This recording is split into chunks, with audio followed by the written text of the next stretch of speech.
E aí, pessoal, tudo tranquilo? Hoje eu vou começar a aula contando uma história. Esse aqui é o João, um jovem que sofria bullying no colégio por ser magro demais. Ao entrar na universidade, decidiu malhar em uma academia para ganhar massa muscular.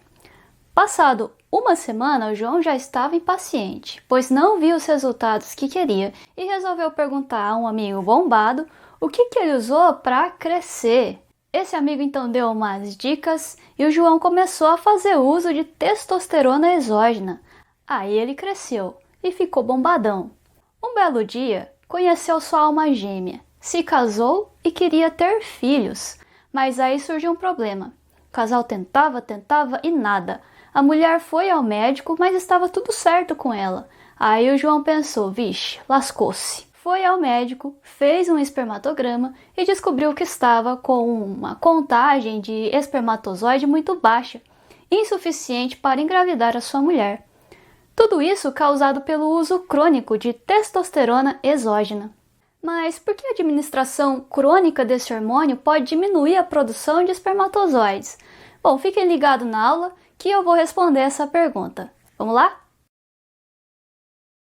A glândula endócrina que iremos abordar nesta aula, o testículo, faz parte do sistema reprodutor masculino.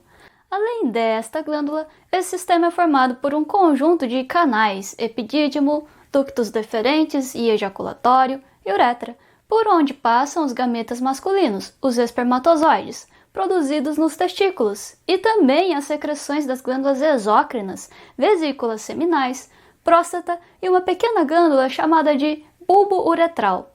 Nessas secreções tem tudo que os espermatozoides precisam para enfrentar o desafio que é alcançar o óvulo no sistema reprodutor feminino. Durante o ato sexual, o sêmen deve ser ejaculado no interior da vagina da mulher, e isso acontece através de uma estrutura do sistema reprodutor masculino, o pênis.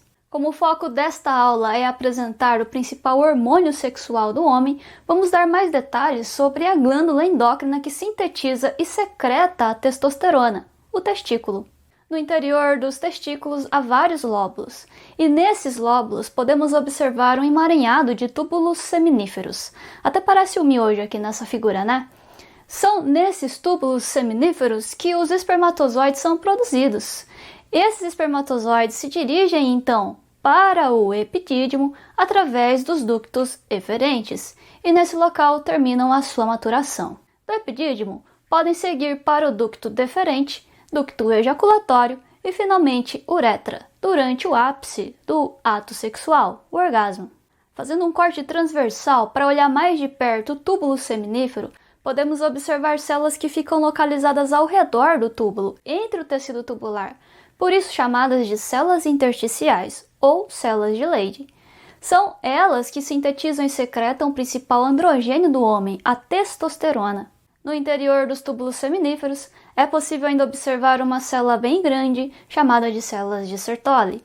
Essas células atuam como células de suporte para a produção de espermatozoides, um processo conhecido como espermatogênese. Essas células fornecem todos os nutrientes e fatores necessários para que as células germinativas se diferenciem em espermatozoides. A espermatogênese é um processo que envolve mitose das células germinativas, no caso espermatogônios. Algumas dão origem aos espermatócitos primários, que fazem meiose, meiose 1 e 2. Portanto, a partir de uma célula com 46 cromossomos, gera-se 4 espermatozoides com 23 cromossomos, os quais fertilizarão um óvulo com 23 cromossomos também, formando uma nova célula com 46 cromossomos, a partir da qual um novo indivíduo é gerado.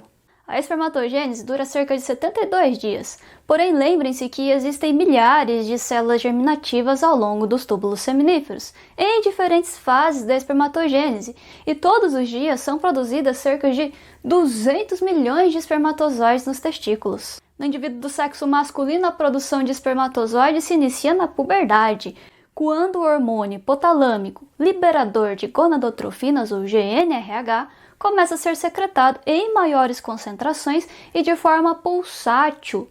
Isso pode ser observado de forma indireta pelos níveis circulantes de LH. Na infância, esses níveis são bem baixos e não é possível ver pulsos de LH, mas na puberdade há grandes pulsos de LH à noite, o que diminui ao chegar na vida adulta.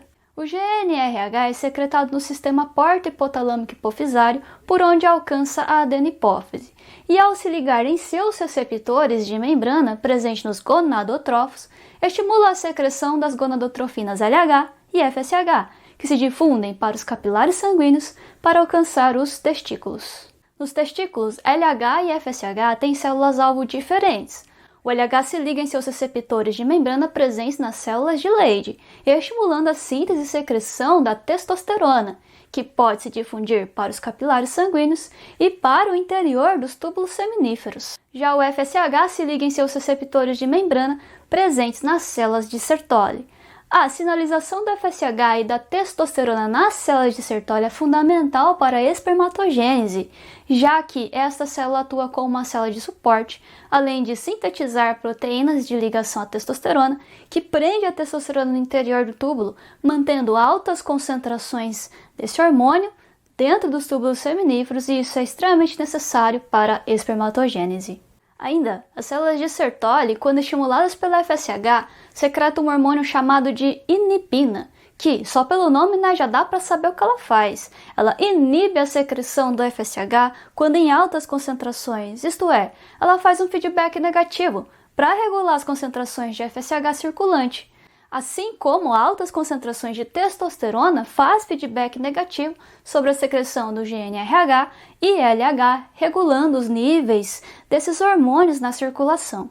Sabendo desse mecanismo de feedback negativo da testosterona no eixo hipotálamo, hipófise e testículos, podemos responder por que o uso de testosterona exógena pode diminuir a contagem de espermatozoides, levando à infertilidade. Quando a testosterona exógena é administrada, altas concentrações desse hormônio irá causar um intenso feedback negativo no eixo hipotálamo, hipófise e testículos. Isto é, a secreção de GNRH diminui, a secreção de LH e FSH diminui e a secreção de testosteronas pelas células de Leydig é drasticamente reduzida. Isso diminui os níveis desse hormônio nos túbulos seminíferos, prejudicando a espermatogênese. Além disso, o FSH também vai ser reduzido, e como vocês viram, é preciso o FSH para estimular as células de Sertoli, para que a espermatogênese aconteça normalmente. Mas nessa situação, o FSH se apresenta em níveis bem baixos e a produção de espermatozoides é insuficiente. Uma contagem de espermatozoide realizada no exame chamado de espermatograma, abaixo de 15 milhões de espermatozoides por ml, já terá problemas de fertilidade, e quanto menor a contagem, menor a probabilidade de fertilização do óvulo. Então, galera, cuidado! Fica a dica. Pois bem, como vimos, o LH estimula a síntese e secreção da testosterona nas células de Leydig. Faz isso estimulando enzimas necessárias para a síntese de testosterona, que é um hormônio esteroide, isto é, derivado do colesterol. A síntese desse androgênio é muito semelhante à síntese de androgênios do córtex da adrenal. O colesterol captado ou sintetizado vai para a mitocôndria e é convertido em pregnenolona. Nas células de Leydig é expresso um conjunto de enzimas que converte a pregnenolona em androstenediona, semelhante ao que acontecia nas células do córtex da adrenal. Porém, nas células de Leydig é expressa uma enzima capaz de converter a androstenediona em testosterona, sendo este o principal androgênio sintetizado por essas células. Como todo hormônio lipossolúvel, grande parte da testosterona é transportada ligada a proteínas, como as globulinas de ligação aos hormônios sexuais e também a albumina. Somando a porcentagem de ligação a essas proteínas, temos 98% de testosterona circulando na forma ligada e apenas 2% na sua forma livre. A testosterona livre pode atravessar a bicamada lipídica das membranas celulares e entrar nas suas células-alvo por difusão simples. No citoplasma, a testosterona pode se ligar nos receptores de androgênios, que, ao serem ativados, se dirigem ao núcleo e interagem com regiões específicas do DNA, causando alterações da expressão de genes-alvos. Isso irá alterar a síntese de proteína codificadas por esses genes, o que finalmente irá promover alterações no funcionamento das células. Um detalhe interessante aqui, Em muitas células-alvo está presente uma enzima chamada de 5-alfa-redutase, que converte a testosterona em dihidrotestosterona, um androgênio mais potente que se liga ao mesmo receptor de androgênio que a testosterona, promovendo alterações específicas em determinadas células. Além disso, em outras células-alvo está presente uma enzima chamada de aromatase, que converte a testosterona em estradiol, um tipo de estrogênio. Isso mesmo, um hormônio sexual da mulher. O estradiol formado se liga nos seus receptores intracelulares, que também se dirigem para o núcleo e alteram a transcrição de genes específicos para alterar o funcionamento da célula-alvo. Sendo assim, os efeitos fisiológicos da testosterona produzida nos testículos podem ser diretos ou indiretos. A testosterona induz o desenvolvimento de várias estruturas do sistema reprodutor masculino e possui vários efeitos metabólicos, como, por exemplo, promove o aumento das lipoproteínas VLDL e LDL e diminui a HDL. Promove deposição de gordura na região abdominal, chamada de gordura visceral, mais conhecida como pança, ou pochete. Aumenta também a produção de eritrócitos, as famosas hemácias, o que aumenta a capacidade de transporte de oxigênio, contribui para o crescimento ósseo e ainda aumenta a síntese proteica no músculo esquelético. Mas como vocês podem ver aqui neste esquema, a testosterona convertida em DHT e estrogênio tem vários efeitos fisiológicos importantes, como por exemplo, o estrogênio tem função importante no tecido ósseo, e a sua falta pode ocasionar atraso no fechamento das epífises dos ossos longos e até mesmo osteoporose. Já o DHT promove a masculinização dos órgãos genitais externos e internos, incluindo o desenvolvimento e crescimento da próstata. Também é responsável pelo crescimento dos pelos faciais, a barba, e corporais. Na pele, contribui para aumentar a atividade das glândulas sebáceas, por isso que os homens são mais sebosos, estimulando o aparecimento de acnes ou espinhas, principalmente durante a puberdade. Diante de todos esses efeitos diretos ou indiretos da testosterona, é possível prever o que acontece em situações que causam excesso ou falta desse hormônio no homem.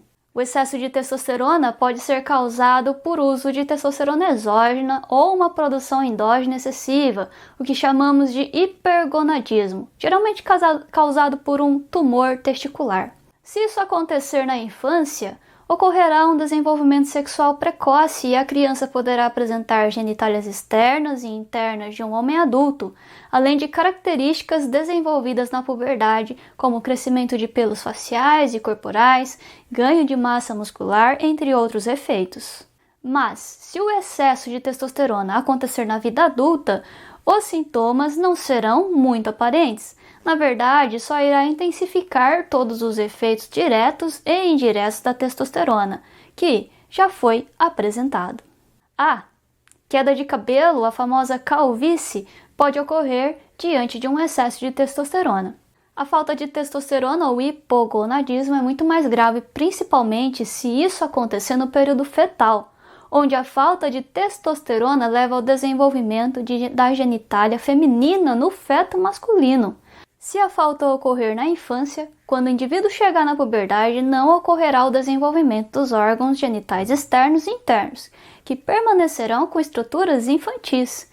Esses indivíduos eles geralmente são altos, pois sem a ação do estrogênio derivado da testosterona, as epífises dos ossos longos demoram para se fechar e o indivíduo cresce mais do que o normal. Quando a falta de testosterona ocorre já na fase adulta, redução da libido, disfunção erétil e regressão de algumas características masculinas podem ser observadas. Diferente do que iremos ver nos ovários das mulheres, os testículos continuam produzindo testosterona em altas concentrações para o resto da vida nos homens.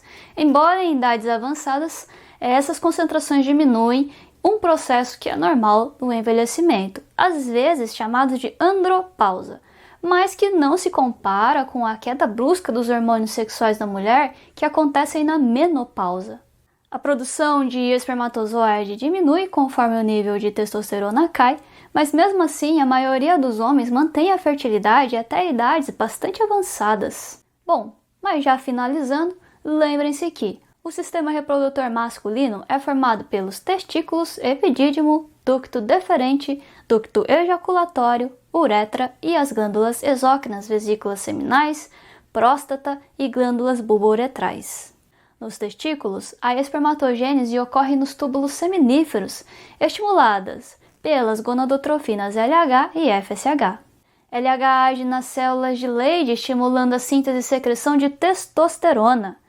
FSH age nas células de Sertoli, as quais têm função importante na espermatogênese.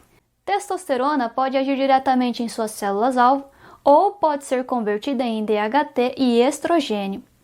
Em conjunto, esses hormônios promovem a masculinização dos órgãos genitais externos e internos, além de serem responsáveis por várias características físicas e metabólicas do homem. Estes são alguns dos livros que eu indico para o estudo desse conteúdo.